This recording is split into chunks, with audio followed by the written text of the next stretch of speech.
Okay, magandang araw po sa lahat mga boss. Motricola Pastoral Project Part 17.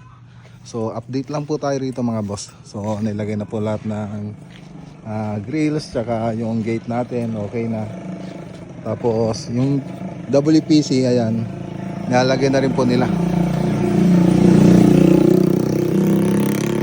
Tapos yung mga CR, okay naman na. Natapos na po nila yung CR. Bali yung mga laboratory na lang ang hindi pa natapos, hindi pa nailagay.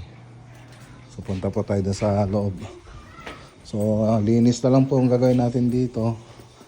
Tapos siyempre retouch, yun ang gagawin pa natin dito. Magre-retouch tayo pagkatapos magtrabaho. Tapos babalik pa yung mga sila Ricky para dito sa ceiling. Ayan o. So re-repair pa po nila yan. Tapos lalagyan ng cornisa. Dito yung cornisa niya.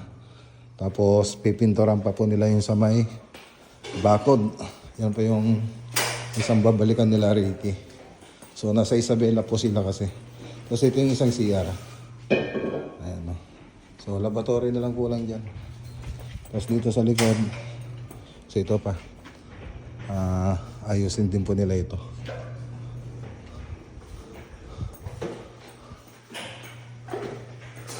Okay, so mga downspout, mga catch basin, okay na rin. So, konting linis na lang. Pwede na tayong mag-pull out ng ibang kalat.